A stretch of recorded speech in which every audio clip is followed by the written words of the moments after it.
नमस्कार, मैं वैभव आपका अपने चैनल निबेड नॉम पर स्वागत करता हूं।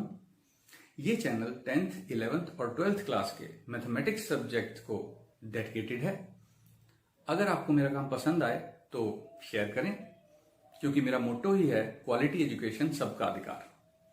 और अगर आप सारे सिलेबस को कवर करना चाहते हैं तो आप मेरे चैनल को सब्सक्राइब करके सारे मेरी क्लासेस अटेंड कर सकते हैं। अब आप निबेड नॉब को इंस्टाग्राम पे भी फॉलो कर सकते हैं। तो चलिए आज का लेक्चर शुरू करते हैं। स्टूडेंट्स, आज हम अपना नया चैप्टर शुरू कर रहे हैं, इनवर्स ट्रिग्नोमेट्रिक फंक्शंस। तो इनवर्स ट्रिग्नोमेट्रिक फंक्शंस को अच्छी तरह से समझने के लिए हम थोड़ा सा रिवीजन करेंगे किस चीज़ की, कि फंक्शंस में डोमेन, कोडोमेन और रेंज, ये तीन चीजें क्या होती हैं, और फंक्शन इन्वर्टिबल यानी कि इन्वर्टिबल कब होता है, यानी कि इन्वर्स कब एग्जिस्ट करता है। तो थोड़ा सा मैं तुम्हें बताता हूँ। ज़्यादा डिटेल जो है वो तो तुम्हें रिलेशंस एंड फंक्शंस जो मेरा चैप्टर है उसमें पता चलेगी, जो कि +2 क्लास के लिए है, तुम्हारी क्लास के लिए। तो स्टूडेंट्स, तुमने ये चीज़ तो पढ़ी हुई है 11th क्लास में ही, कि अगर एक फंक्शन इस तरह से डिफाइंड है, हमारे पास लिखा हुआ है एफ ए टू बी, तो ये ए जो होता है वो डोमेन होती है फंक्शन की, और बी क्या होती है, कोडोमेन होती है। तो इसका मतलब क्या है? इसका मतलब ये है कि ये ए जो एक सेट है वो ऐसा सेट है जिसमें जितने पॉइंट हैं वो सारे के सारे क्या हैं, फंक्शन में पुट हो सकते हैं।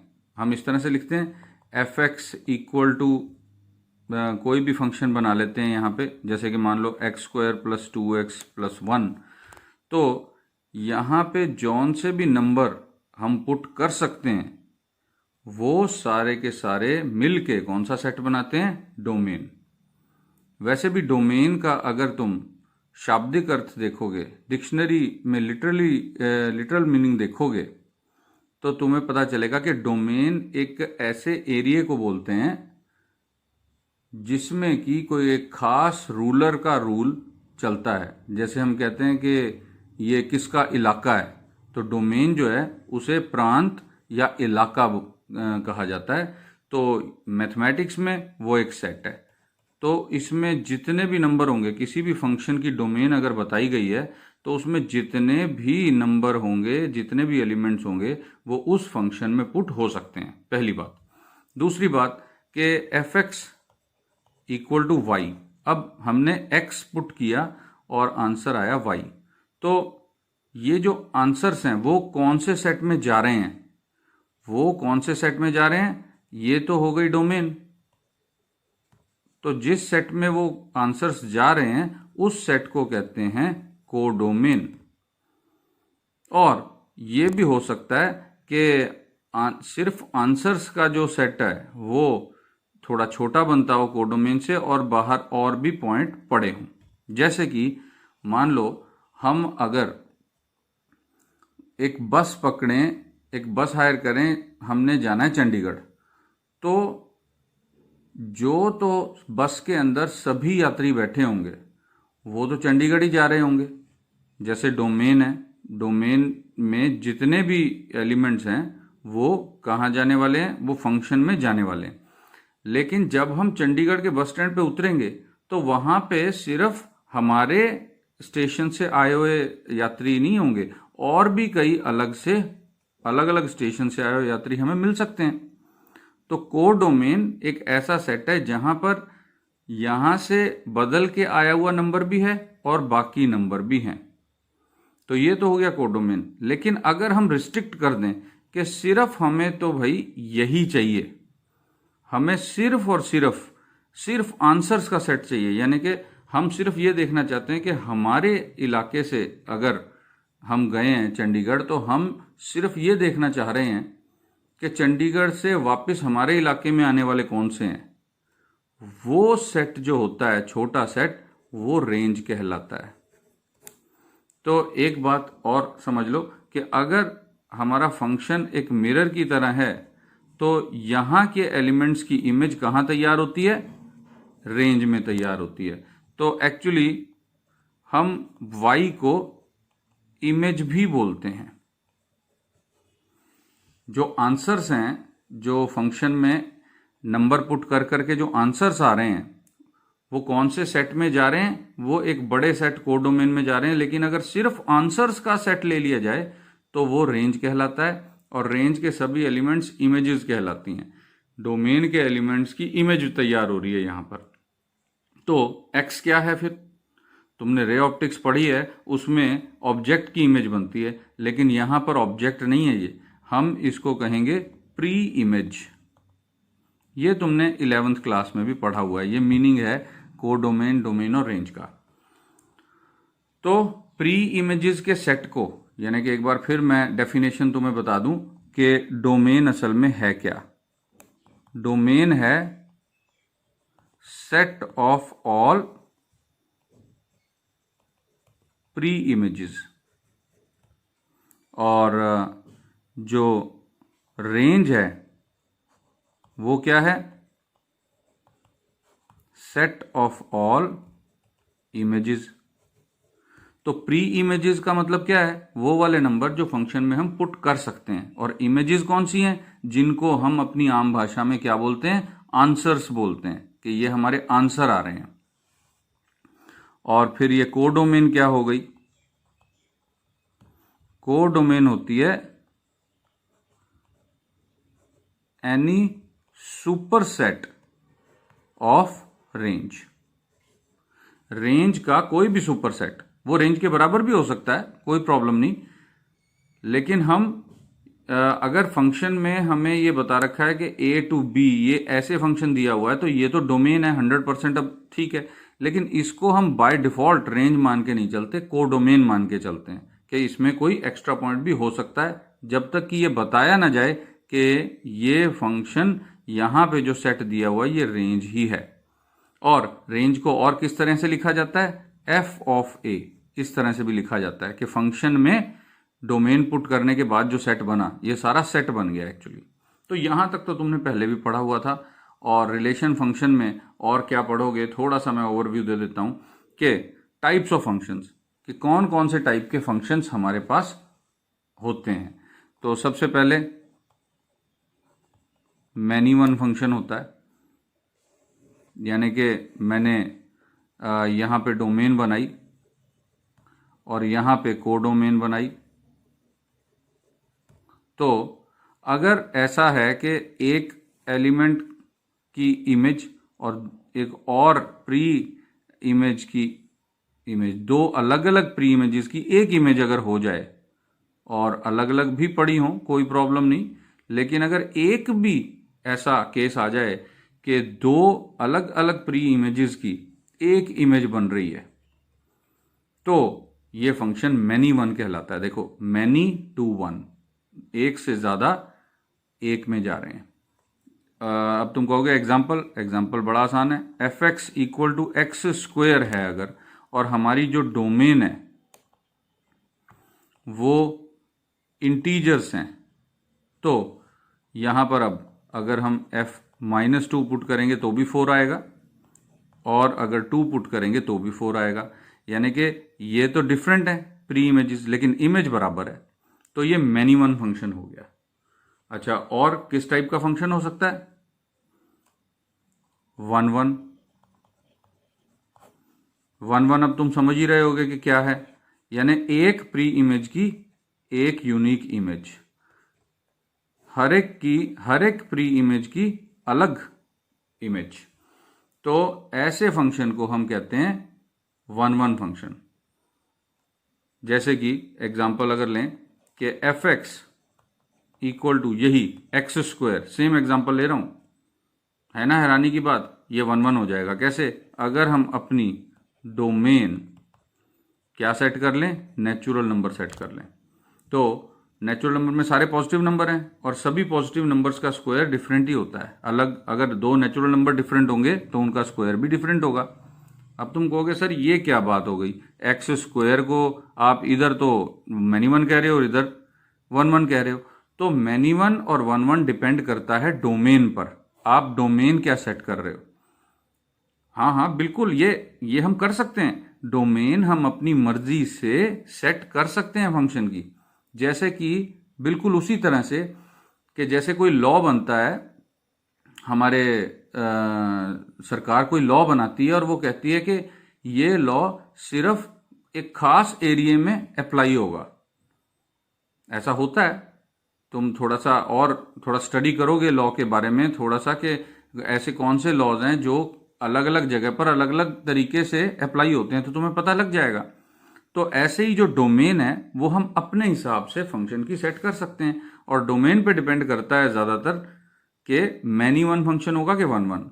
अब मैनी वन है, वन वन है, तो तुम कहोगे कि भाई अब वन मैनी भी होगा, वन मैनी भी होगा फंक्शन। देखें जरा वन मैनी कैसा लगता है देखने में।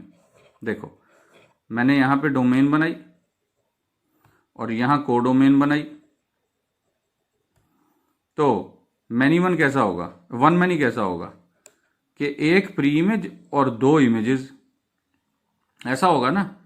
ये पॉसिबल है, लगता है तुम्हें कि हमने फंक्शन कैसा अजीब हो जाएगा कि हमने अगर एक बार x1 डाला तो भी वही आंसर आएगा, और x2 डाला और x1 एक बार फिर डाला तो एक बार y आ गया और एक बार y1 आ गया।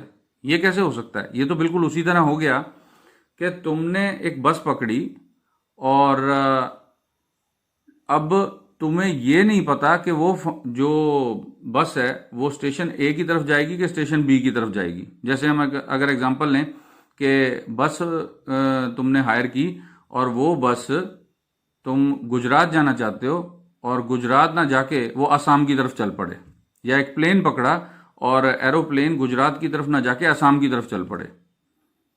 ये तो वही बात हो गई ना कि मूड के हिसाब से चेंज आंसर, तो आंसर कभी चेंज नहीं होता। ये स्ट्रिक्ट मैथमेटिक्स की इक्वेशंस जो है पॉलिनोमियल्स से बनते हैं फंक्शन, या ट्रिग्नोमेट्रिक या लॉगरिथमिक, ऐसे कई अलग टाइप के फंक्शंस होते हैं। लेकिन अगर हम एक नंबर पुट करके सही कैलकुलेशन लेके एक आंसर ले रहे हैं जो कि हम जानते हैं कि बिल्कुल करेक्ट है, तो वो चेंज थोड़ा ना होता है, उस चेंज को तो हम गलत बोलते हैं। तो वन मैनी फंक्शन नहीं होता, ये याद रखना स्टूडेंट्स, वन मैनी फंक्शन नहीं होता। चलो अब ऐसा करते हैं, और टाइप का एक फंक्शन देखते हैं।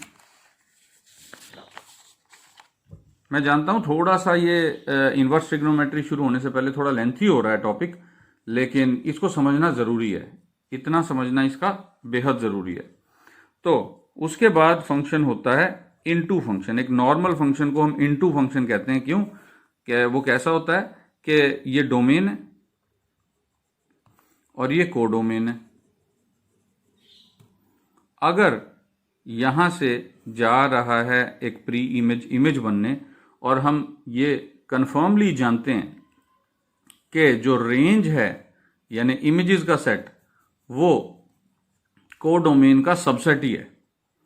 अगर रेंज सबसेट है कोडोमेन का स्ट्रिक्टली, ये स्ट्रिक्ट कंडीशन है, बराबर नहीं हो सकता, तो हम फंक्शन को क्या बोलते हैं, इस फंक्शन को क्या बोलते हैं, इनटू फंक्शन बोलते हैं। कुछ इस तरह याद कर सकते हो कि all set of images is lying into the domain, into the domain वो इससे छोटा सेट है जो कि मैंने ये वेन डायग्राम स्टाइल में बनाया है। तो ये किस पे डिपेंड कर रहा है अब इनटू फंक्शन, ये रेंज या कोडोमेन पे डिपेंड कर रहा है। अच्छा, ऑन टू फंक्शन, ये है onto function. Onto क्या होगा? ऑन टू ये होगा कि ये जो हमारी डोमेन है यहां से एक प्री इमेज बनने चली, तो वो सारा सेट जो है इमेजेस का वो इसको पूरी कोडोमेन को कवर कर रहा है, यानी कि इसमें कोई भी और पॉइंट नहीं है इमेजेस के अलावा। यानी कि ये जो कोडोमेन है ये क्या बन गई, रेंज बन गई, ये इसके बराबर है, तो उसको ऑन टू फंक्शन हम कह देते हैं। तो उसमें रेंज सबसेट नहीं होती, इक्वल होती है। तो ये तो हो गया ऑन टू फंक्शन का हिसाब किताब। अब तुम एक बात समझो कि अगर एफ फंक्शन है फ्रॉम ए टू बी, तो इसका इनवर्स फंक्शन क्या होगा, उसमें डायरेक्शन चेंज हो जाएगी ना, इधर आ जाएगा, तो बी टू ए हो जाएगा। तो इसका मतलब ये जो कोडोमेन थी वो डोमेन बन जाएगी, और जो डोमेन थी वो कोडोमेन बन जाएगी। तो अब देखते हैं ज़रा कि अगर ये कोडोमेन है, ये बी अगर कोडोमेन है और वो डोमेन बनने जा रही है, तो कोई प्रॉब्लम तो नहीं है इसमें। देखें ज़रा, हम इनटू फंक्शन देखते हैं। इनटू फंक्शन में हमारे पास अलग पॉइंट्स भी पड़े हैं जो कि इमेजेस नहीं है। तो अगर हम इस पूरे पे फंक्शन अप्लाई कर देते हैं, इसको डोमेन बना देते हैं, तो ऐसे कई पॉइंट्स होंगे जो फंक्शन में पुट ही नहीं हो सकते। क्यों? क्योंकि वो इमेज नहीं है। जो यहां से इधर नहीं आया वो इधर से वापस कैसे जाएगा? अब इनवर्स फंक्शन का डायरेक्शन तो ये होगी ना, ये वाली डायरेक्शन होगी एफ इनवर्स की। एफ की ये है तो एफ इनवर्स की होगी। तो जो इस सेट से इधर नहीं आया वो वापस कैसे जाएगा? बिल्कुल उसी तरह जैसे कि कॉम्प्लेक्स नंबर में तुमने 11th में पढ़ा था, या पहले भी तुम जानते हो कि जो नंबर स्क्वायर करके नहीं बना उसका स्क्वायर रूट पॉसिबल नहीं है। जैसे -3, कोई भी नेगेटिव नंबर स्क्वायर करके नहीं बनता किसी भी नेचुरल हमारे रियल नंबर का, तो उसका स्क्वायर रूट भी पॉसिबल नहीं है। तो इसी तरह हम, क्योंकि ये रियल सिस्टम में बात कर रहे हैं सब कुछ, तो जो प्री इमेज से नहीं बना, यानी कि जो इमेज नहीं है उसकी प्री इमेज भी एग्जिस्ट नहीं करेगी। तो इसका मतलब ये हो गया कि ये अगर डोमेन हम बनाते हैं इस तरह, एक इनटू फंक्शन की डोमेन बना देते हैं कोडोमेन को, तो ऐसे कई पॉइंट्स होंगे जो फंक्शन का रूल नहीं मानेंगे, तो वो डोमेन नहीं कहलाएगी। जब डोमेन ही नहीं है फंक्शन की, तो वो फंक्शन भी कैसे एग्जिस्ट करेगा? वो फंक्शन एग्जिस्ट कर ही नहीं सकता। तो इसका मतलब क्या हो गया कि फंक्शन का ऑन टू होना बहुत जरूरी है। क्योंकि अब देखो, अब ऑन टू फंक्शन का केस देखते हैं। हमने इस कोडोमेन को डोमेन बना दिया, लेकिन हम ये पक्के तौर पे जानते हैं कि यहां पे पड़े सारे पॉइंट्स इमेजेस हैं, तो प्री इमेज उनके साथ जुड़ी हुई है, तो ये वापस इधर चले जाएंगे। यानी कि फंक्शन की बात ये सारे पॉइंट यहां के मान लेंगे, जैसे कि डोमेन के सारे पॉइंट्स फंक्शन की बात मान के इस तरफ आएंगे, ऐसे ही यहां के सारे पॉइंट वापस चले जाएंगे। तो ऑन टू होना बेहद जरूरी है। फंक्शन का इनवर्स एग्जिस्ट करने के लिए ऑन टू होना बेहद जरूरी है। ये समझ में आ गया?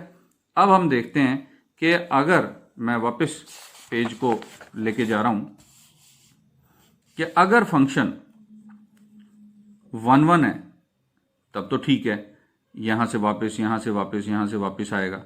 अगर फंक्शन मैनी 1 है तो क्या होगा? अब ये कोडोमेन हमारी डोमेन बन गई, चलो ये रेंज थी, ये भी हम मान लेते हैं, ठीक है। लेकिन अब प्रॉब्लम क्या है कि मैनी 1 फंक्शन में जब हम इस तरफ से इस डायरेक्शन में देखते हैं तो ये 1 मैनी हो गया। देखो, अगर डायरेक्शन बदल दें, ऐसे कर दें, तो क्या होगा? ये 1 मैनी नजर आ रहा है। और मैं पहले ही यहां बता चुका हूं कि 1 मैनी फंक्शन नहीं होता। क्यों? क्योंकि देखो, एक बार हमने ये नंबर पुट किया तो ये आंसर आ रहा है, और दूसरी बार वो नंबर पुट किया और सही कैलकुलेशन करके ये नंबर आ रहा है, ये आंसर आ रहा है। ऐसे थोड़ा ना होता है, हमेशा करेक्ट आंसर तो एक ही होता है ना। तो इसलिए फंक्शन का 1 1 होना बहुत जरूरी है अगर फंक्शन का इनवर्स एग्जिस्ट करे तो इसका मतलब हम इस नतीजे पे पहुंच गए कि F inverse exists if and only if F is a bijection. अब बाइजेक्शन भी तुमने 11th क्लास में पढ़ लिया होगा। बाइजेक्शन क्या होता है? नहीं, 11th में तो नहीं है, ये 12th में ही आता है बाइजेक्शन। लेकिन बाइजेक्शन का मतलब है कि फंक्शन 1 1 भी है और ऑन टू भी है। अब 1 1 और ऑन टू को और किस नाम से जानते हैं हम? 1 1 को बोलते हैं इंजेक्शन, ऑन टू को बोलते हैं सरजेक्शन, और इन दोनों की प्रॉपर्टीज अगर कोई फंक्शन होल्ड करता है तो उसको कह देते हैं बाइजेक्शन। तो फंक्शन 1 1 भी होना चाहिए, ऑन टू भी होना चाहिए, तभी पॉसिबल है कि फंक्शन का एग्जिस्ट करे इनवर्स। तो ये तो है कि फंक्शन का इनवर्स कब एग्जिस्ट करेगा। अब क्योंकि हम इन्वर्स ट्रिग्नोमेट्रिक फंक्शंस पढ़ रहे हैं, इसको देख लेते हैं ज़रा। साइन फंक्शन तुमने पढ़ा है कि उसकी जो डोमेन है वो सारे रियल नंबर हैं और उसकी को डोमेन है 1 -1 to 1। ये को डोमेन नहीं है एक्चुअली, ये रेंज ही है। सारे आंसर 1 और -1 के बीच में आ रहे हैं और ये रेंज है इसकी। अब ये रियल नंबर है, सारे के सारे रियल नंबर हम पुट कर सकते हैं एज एंगल्स और उनकी वैल्यू देख सकते हैं। तो ये फंक्शन हमें पता होना चाहिए कि 1 1 और ऑन टू है या नहीं है। ऑन टू तो ये है, क्यों? क्योंकि हमने जो यहां पे सेट लिखा है वो सारे के सारे आंसर्स ही हैं, यानी सारी इमेजेस ही हैं। लेकिन यहां पर ये रियल नंबर जो लिखा है इसको जरा देखते हैं। देखो, मैं वो ग्राफ बना रहा हूं। अगर तुमने ग्राफ समझने हो ट्रिग्नोमेट्रिक फंक्शंस के तो तुम मेरा 11th क्लास का एक graphs of trigonometric ratio lecture है, वो तुम देख सकते हो मेरे चैनल पे जाके। तो साइन फंक्शन का ग्राफ ऐसा बनता है तकरीबन, थोड़ा रफली बना रहा हूं मैं। तो अगर फंक्शन 1 1 है कि नहीं है ये पता करना हो तो ग्राफ से बड़ी ही इजीली पता लग जाता है। कैसे? तुम एक्स एक्सिस के पैरेलल एक और लाइन बनाओ। मैंने एक्स एक्सिस के पैरेलल एक और लाइन बनाई, ऐसे इस टाइप से होता है ना ग्राफ, इनफाइनाइटली इस तरफ भी और इस तरफ भी, दोनों तरफ जा रहा है। ये एक्स एक्सिस, ये वाई एक्सिस, ये ओरिजिन। तो अगर ये लाइन जो एक्स एक्सिस के पैरेलल तुमने बनाई है वो कर्व को एक से ज्यादा पॉइंट्स पे कट करे तो इसका मतलब फंक्शन 1 1 नहीं है। क्यों? देखो, ये y की एक वैल्यू है, लेकिन ये y की एक वैल्यू है, यहां पे x1, यहां पे x2 और यहां पे भी हम देख रहे हैं x3। इन सभी पॉइंट्स पे एक ही आंसर आ रहा है, y। समझ रहे हो इस बात को? Sine x equal to y लेके अगर हम चल रहे हैं तो यहां पे x1 पुट करोगे तो भी y यही वाला आएगा, x2 पुट करोगे तो भी y यही वाला आएगा और x3 पुट करोगे तो भी y यही वाला आएगा। एग्जांपल ले लेते हैं। देखो, साइन 0 कितना होता है? 0। साइन पाई कितना होता है? 0। साइन 2 पाई कितना होता है? 0। साइन 3 पाई कितना होता है? 0। तो ये तो मैन्युअल हो गया ना कि 0 पे भी, पाई पे, 2 पाई पे, 3 पाई पे। क्यों? क्योंकि ये ये पीरियोडिक फंक्शन है, ये रिपीट होता है। जब रिपीट होने की बात हम कर रहे हैं तो इसका मतलब क्या हुआ कि ये मैनी वन फंक्शन है। और तुम जानते हो कि मैं अभी कह के हटाऊं कि मैनी वन फंक्शन का इनवर्स एग्जिस्ट नहीं करता। तो अब तुम कहोगे ये क्या बात हुई सर, हमारे चैप्टर का नाम ही इनवर्स ट्रिग्नोमेट्रिक फंक्शन है। अब हमारे चैप्टर का नाम इनवर्स ट्रिग्नोमेट्रिक फंक्शन है तो यानी कि ट्रिग्नोमेट्रिक फंक्शन के इनवर्स तो एग्जिस्ट करते हैं, तभी चैप्टर बना, तभी टॉपिक क्रिएट हुआ। तो हम अब देखते हैं कि इसको किस तरह से हम इन्वर्टिबल बना सकते हैं। तो हमने ये देखना है कि हम तुमको एक और मैंने बात भी बताई थी कि हम डोमेन को रिस्ट्रिक्ट कर सकते हैं। रिस्ट्रिक्शन ऑफ डोमेन ये पॉसिबल है। हम ये कह सकते हैं कि ये रूल कहां लागू होगा और कहां तक लागू होगा, बस। तो उसके लिए अगर हम ये देखें कि इसकी डोमेन रिस्ट्रिक्ट करते हैं, ऑब्वियसली ये 0 है, ये पाई है, ये 3 पाई/2 है और ये पॉइंट 2 पाई है। तो अगर हम 0 से पाई तक रिस्ट्रिक्ट करें इसकी डोमेन तो क्या होगा? यहां से रिपीट हो रही है वैल्यूज। देखो, इस पॉइंट के बाद रिपीट होनी शुरू हो गई सारी वैल्यूज, जो यहां थी वही यहां है। तो इस तरफ तो हो नहीं सकता। और ये पॉइंट, ये 1 कहां पे हो जाता है फंक्शन? ये पाई/2 पे हो जाता है। तो नेगेटिव भी तो है, नेगेटिव तो यहां जाके आ रहा है। तो अगर हम यहां से आगे तो बढ़ नहीं सकते 1 1, इसको 1 1 बनाने के लिए, तो इससे पीछे तो आ सकते हैं। देखो, अब इससे पीछे आते हुए यहां तक अगर हम आए, ये कौन सा पॉइंट होगा? ये होगा -पाई/2। तो -पाई/2 से पाई/2 तक अगर देखो, यहां से लेके -1 से लेके और 1 तक, ये सारी वैल्यू एक एक बार अटेन कर ली इस फंक्शन ने। और अगर हम y एक्सिस के पैरेलल, x एक्सिस के पैरेलल एक लाइन बनाएं तो यहां से लेके यहां तक, सिर्फ इस कर्व को तुमने कहां तक देखना है, देखो ध्यान से देखना, इस कर्व को तुमने सिर्फ यहां से यहां तक देखना है। देखो थोड़ा अलग कलर मैं कर रहा हूं, शायद तुमको ये दिखे प्रॉपरली। सिर्फ ये जो मैंने ज्यादा डार्क किया है, सिर्फ इतना अगर इस कर्व को देखो, बाकी नहीं है। क्यों? क्योंकि हमने ये सोचा कि हम सिर्फ साइन में वैल्यू -π/2 से π/2 तक ही पुट करेंगे, बस इतना। यहां से ना आगे जाएंगे ना पीछे। ऐसा हो सकता है? कैसे? देखो, अगर स्क्वायर रूट का ही फंक्शन ले लो तो उसमें नेगेटिव वैल्यूज हम नहीं पुट करते रियल फंक्शंस में। तो इसी तरह से, और कॉम्प्लेक्स नंबर में चले जाओ तो नेगेटिव नंबर भी पुट कर देते हैं। तो ये हमारी मर्जी है। तो हमने क्या किया, रिस्ट्रिक्ट कर दी डोमेन। डोमेन कहां से कहां तक रिस्ट्रिक्ट कर दी? -π/2 से π/2 तक। और हमने देखा कि ग्राफ जो है वो ऐसा बना साइन का कि सारी वैल्यूज भी आ गई -1 से 1 तक, और रिपीट भी नहीं हुई। तो अगर हम इस डोमेन की बजाय हम ऐसे लिखें साइन फंक्शन को, हमारा साइन फंक्शन बने -π/2 से π/2 क्लोज्ड इंटरवल, क्योंकि -π/2 भी पुट कर रहे हैं और π/2 भी, तो हमारे आंसर आएंगे -1 से 1। तो अब ये फंक्शन 1 1 भी हो गया, और ऑन टू तो पहले से ही था। तो 1 1 ऑन टू होने की वजह से हम यहां पे लिख दिया करते हैं 1 1 और ऑन टू, एरो के ऊपर नीचे लिखते होते हैं हम। तो हमने ये लिखा तो ये इन्वर्टिबल हो गया। अब जब ये इन्वर्टिबल हो गया तो हमें समझने में कोई खास दिक्कत नहीं होनी चाहिए। ऐसे लिखते हैं साइन इनवर्स को पावर में -1 करके, कि इसकी जो डोमेन है वो -1 1 बन जाएगी, और इसकी जो रेंज है वो -π/2 से π/2 बन जाएगी। उल्टा हो गया ना, डायरेक्शन बदल गई, इस तरफ से इस तरफ आ गया। हम रेंज से अब डोमेन की तरफ आएंगे, रेंज को डोमेन मान लिया तो इसकी डोमेन रेंज बन जाएगी।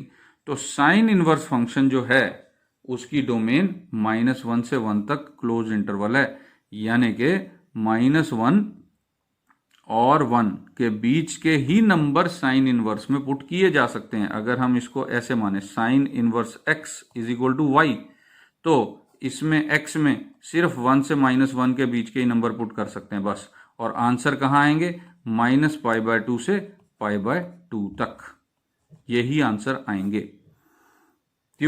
हमने क्यों माना ये? क्योंकि हमने यही देखी कि यहां पे रिपीट नहीं हो रहा और सारी वैल्यूज भी आ रही हैं, और इसी को प्रिंसिपल ब्रांच भी बोलते हैं। प्रिंसिपल ब्रांच, ये जो मैंने थोड़ा सा ज्यादा डार्क किया है, इसको प्रिंसिपल ब्रांच बोलते हैं इस साइन फंक्शन या साइन इनवर्स फंक्शन की, क्योंकि इसमें सारी वैल्यूज आ गई। तो तुमको आई थिंक समझ में आ गया होगा कि साइन इनवर्स कब एग्जिस्ट करता है, इसको 1 1 कैसे बनाना है। अब हम कॉस की तरफ चलते हैं। चलो कॉस का केस देखते हैं कि कॉस इनवर्स कब एग्जिस्ट करेगा और कॉस इनवर्स किस तरह बनेगा। अगर हम कॉस x = y देखें तो कोसाइन फंक्शन जो है उसकी भी जो डोमेन है वो ऑल रियल नंबर्स हैं फिलहाल, और -1 से 1 के बीच में आंसर आता है। कैसे? इसका ग्राफ बना के देख लेते हैं। देखो ऐसे ग्राफ बनता है इसका। ओह सॉरी, ये गलत हो गया मेरे से, cos x का ग्राफ मैं दोबारा बना देता हूं। हम y = cos x ग्राफ बनाते हैं। वो यहां से स्टार्ट होता है, C for cos, C for cup, ये कप स्टाइल है ग्राफ, और इसी तरह ये पीछे भी आता है। तो ये मैंने रफ बनाया, थोड़ा ऊपर नीचे हो गया है। ये यहीं से ही ऐसे मुड़ेगा क्योंकि यहाँ -1 है और यहाँ पे 1 है। तो अब हम देखते हैं कि अगर इसको हम इसी तरह -π/2 से π/2 तक देखें तो क्या प्रॉब्लम आएगी। देखो रिपीट हो रही है वैल्यू। अब x एक्सिस के पैरेलल अगर हम यहाँ पे लाइन लगाएंगे तो 2 बार कट कर दिया कर्व को -π/2 से π/2 तक। तो इसकी जो हम डोमेन सेट करेंगे वो -π/2 से π/2 तक नहीं हो सकती। इसकी डोमेन कुछ और सेट करनी पड़ेगी। हाँ, बिल्कुल सही सोचा तुमने। सारे इनवर्स ट्रिग्नोमेट्रिक फंक्शंस की जो रेंज है वो अलग अलग है। जो कॉस, और इसी तरह से हम डोमेन साइन एक्स की, कॉस एक्स की, टेन एक्स की, ट्रिग्नोमेट्रिक फंक्शंस की अलग अलग डोमेन सेट करते हैं ताकि वो वन वन बन सकें और इनवर्स उनका एग्जिस्ट कर सके। तो क्या किया जाए, देखो अब अगर यहां से इस तरफ जाते हैं तो रिपीट हो रहा है, तो इस तरफ जाके कहां तक रिपीट नहीं हो रहा, यहां तक रिपीट नहीं हो रहा। देखो ये पाई है, कॉस पाई -1 होता है, यहां से लेके और यहां तक ये जो कर्व बनी है, अगर हम सिर्फ इतना ही रिस्ट्रिक्शन कर दें कि 0 से पाई तक ही हम देखेंगे बस, तो हम देख रहे हैं कि कोई रिपीटिशन नहीं है। एक्स एक्सिस के पैरेलल तुम अगर लाइन लगा भी लेते हो तो वो 2 बार कट नहीं कर रही, 1 1 बन जाता है और सारी वैल्यूज भी आ गई। तो एक बार फिर मैं इसको थोड़ा सा डार्क करके दिखा देता हूं कि हमारी जो प्रिंसिपल ब्रांच है कॉस की वो कैसे बनेगी। वो सिर्फ इतनी बनेगी, यहां तक बस ये, और इसकी जो डोमेन है वो इतनी ही रहेगी बस, 0 से पाई। तो इसका मतलब क्या हुआ कि अगर हम कहें कि हमारा जो कोसाइन फंक्शन है वो हम 0 से पाई के बीच में ही सारे एंगल्स पुट करेंगे बस, और हमारा आंसर -1 से 1 तक सारे आंसर अटेन हो रहे हैं, तो ये 1 1 भी बन गया और ऑन टू भी बन गया, यानी इन्वर्टिबल हो गया। तो इनवर्स फंक्शन क्या होगा, कॉस इनवर्स, इस तरह से लिखते हैं। ये इसकी जो डोमेन है वो -1 से 1 बन जाएगी और आंसर आएगा 0 से पाई के बीच में। तो ये कॉस इनवर्स की डोमेन है और ये कोडोमेन नहीं, अब हम रेंज कहेंगे कि रेंज है। तो कोसाइन समझ में आ गया। इसी तरह अब हम tan x की तरफ चलते हैं। tan x में क्या होता है, टेंजेंट फंक्शन जो है हमारा, उसकी जो डोमेन सेट की गई है वो सारे रियल नंबर हैं, लेकिन उसमें 90 डिग्री के जितने भी हमारे एंगल्स हैं, 90 डिग्री के मल्टीपल्स, वो हम पुट नहीं कर सकते क्योंकि इन्फिनिटी हो जाता है वहां पे वो फंक्शन। तो हम ये सेट माइनस कर देंगे तो डोमेन नजर आ जाएगी हमको कि x क्या है, 2n+1 pi, odd multiples of π/2। ये हम पुट नहीं कर सकते। n ऑब्वियसली एक इंटीजर है, मैं ये नहीं लिखूंगा यहाँ पे, थोड़ा ज़्यादा डिटेल हो जाएगी। ये तो है डोमेन, और आंसर क्या आते हैं, ऑब्वियसली तुम जानते हो कि टेंजेंट ऐसा फंक्शन डिफाइंड है जिसके सारे रियल नंबर्स आंसर आते हैं। तो रियल नंबर्स में से हमने क्या किया, π/2 के ऑड मल्टीपल्स हटा दिए ताकि हमें इन्फिनिटी या -इन्फिनिटी वाले पॉइंट्स नहीं रखने हैं इसके अंदर, क्योंकि रियल नंबर्स का पार्ट तो है नहीं इन्फिनिटी। तो इस केस में अगर यही हमारी डोमेन रही तो ये भी अब साइन और कॉस की तरह इनवर्स इसका पॉसिबल नहीं है। तो हम देखें ज़रा, ग्राफ से देखने की कोशिश करें कि ये फंक्शन होता कैसा है। देखो मैं यहाँ पे π/2 बना रहा हूँ, यहाँ -π/2 बना रहा हूँ, और यहाँ पे हमारा पाई आ जाएगा, और यहाँ पे 3π/2, इस पे भी इन्फिनिटी -इन्फिनिटी अटेन हो जाती है वैल्यू। तो tan 0 0 होता है। तो tan का ग्राफ कैसा बनता है, तुम जानते हो कि π/2 पे वो इन्फिनिटी को अप्रोच करता है, और -π/2 पे वो -इन्फिनिटी को अप्रोच करता है। उसके बाद वो π/2 से थोड़ा आगे जब पहुंचता है तो -इन्फिनिटी से चलता हुआ tan π 0, और उसके बाद 3π/2 पे फिर +इन्फिनिटी। यानी ये तो कंटिन्यूस फंक्शन ही नहीं है। ये देखो कितनी बड़ी डिसकंटिन्यूटी है। हमें ये ग्राफ बनाने के लिए अपना पेन उठाना पड़ा और फिर ऐसे बनाना पड़ा, फिर पेन उठाएंगे, फिर यूं बनाएंगे। तो इसमें हमें साफ दिखाई दे रहा है कि अगर हम -π/2 से π/2 तक रिस्ट्रिक्शन कर दें अपनी डोमेन की, जिसमें कि π/2 और -π/2 जो है वो इसमें शामिल ना हो, ऑब्वियसली -इन्फिनिटी और इन्फिनिटी वाला पॉइंट शामिल नहीं होगा, तो हमारी जो प्रिंसिपल ब्रांच है tan की वो यही वाली ब्रांच बनती है जो ओरिजिन से पास कर रही है। देखो यही ब्रांच बनती है। तो अगर हम इस डोमेन की जगह रिस्ट्रिक्शन लगाएं tan पे -π/2 से π/2 ओपन इंटरवल, क्योंकि -π/2 और π/2 दोनों ही इसमें पुट हम नहीं कर सकते, तो सारे रियल नंबर आंसर आ रहे हैं। देखो -∞ से इन्फिनिटी तक, तो ये 1 1 भी हो गया और ऑन टू भी हो गया। ऑन टू तो है ही, क्योंकि यहां सारे रियल नंबर एक्चुअल में आंसर आते हैं। और अगर तुम एक्स एक्सिस के पैरेलल लाइनें जितनी मर्जी बना लो, 2 बार कट नहीं करेगा, क्योंकि इसको हम कंसीडर ही नहीं कर रहे इसमें। तो tan इनवर्स में क्या होगा? tan इनवर्स में तुम पुट तो कोई भी कर सकते हो नंबर, ये जो रेंज है वो डोमेन बन गई, और जो यहां पे डोमेन थी वो रेंज बन गई। लेकिन यहां पे क्या है? ओपन इंटरवल है, यानी π/2 और -π/2 आंसर कभी भी नहीं आएंगे। तो स्टूडेंट्स, यहां तक तो मैंने पहले 3 ट्रिग्नोमेट्रिक रेशियोज का इनवर्स तुमसे डिस्कस किया, और अगले लेक्चर में अब हम अगली 3 टी रेशियोज को डिस्कस करेंगे और समझेंगे कि किस तरह से कोसिकेंट इनवर्स, सीकेंट इनवर्स और कॉट इनवर्स फंक्शन एग्जिस्ट कर सकते हैं, किस तरह से उनकी डोमेन हमने सेट की है। तब तक ज़रा इसके ऊपर ध्यान लगाना, सीखना, और best of luck. Thank you.